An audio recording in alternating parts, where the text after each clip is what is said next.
Hello, I'm Dr. Laura Murillo, President and CEO of the Houston Hispanic Chamber of Commerce.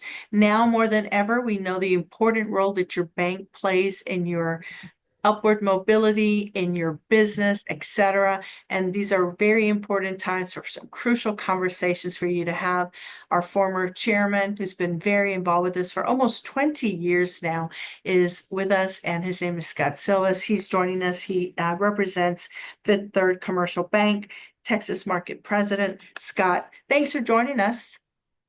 Thank you, Lauda. Always a pleasure to be here. Very privileged to have had the opportunity to lead the chamber last year as the board chair and enjoying my role as immediate past chair, which I can also spend more time being a good corporate sponsor of the Hispanic Chamber and making sure we're getting all the great value and benefits we can get because the Hispanic Chamber has been a wonderful resource for us. Well, thank you so much. And speaking of, commercial clients are so important. Tell us what you're seeing out there, what your clients and potential clients should know about Fifth Third Bank.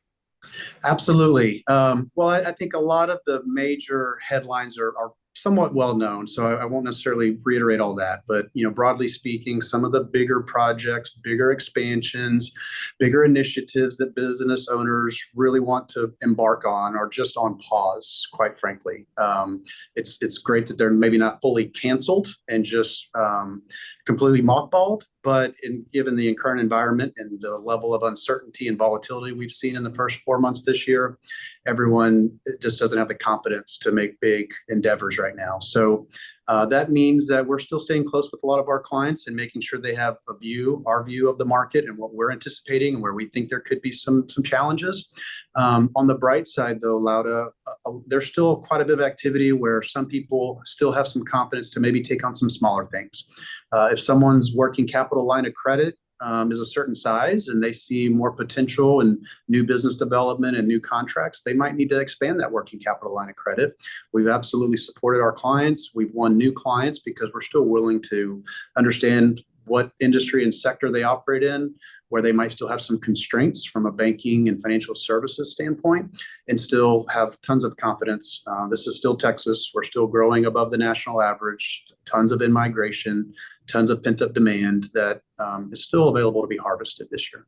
And it's a great time to reassess, as you were mentioning, for your current clients and others, is to look at other opportunities, to get an assessment, to sit down with you all to see what the opportunities are. Absolutely. That's right. And a lot of times, sometimes, conversations might lead off with big, financing initiatives, supporting some big investments. As things have not gone as well this year, I think a lot of business owners are revisiting their budget and their forecast. And if they've had a chance to take a pause and say, well, we're not going to allocate all our resources for a big project, but can we tackle some other internal things? The focus to automate processes within companies has been ongoing for a number of years and continues to evolve. Figuring out where you can digitize a process where there's paper and manual processes inside of an organization. There's tons of efforts to figure out how to automate and digitize the process. And a lot of those, can create some efficiencies, be a little bit of cost savings, allow you to repurpose some of your headcount. So there are some other things Fifth Third is doing in the market, other ways we're adding value and helping companies as they continue to navigate this year. And as an example, Fifth Third has been a corporate sponsor for many years. I know that for 2025, you all have moved your focus toward the architects, engineers, and contractors, as well as our CEO breakfast. Let our audience understand why that's important to Fifth Third and what it does for your business. Absolutely. Well, as you mentioned, we've had the great joy and benefit of being a really large sponsor of the luncheon for 5 years in a row, which we were very proud of.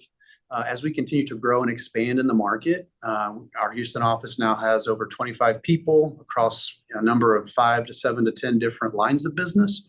So we took the opportunity to say and work closely with the chamber in terms of thoughts and ideas around putting some more curated events together, more targeted, some things that really help the chamber that also align really well with where we've expanded as a commercial bank.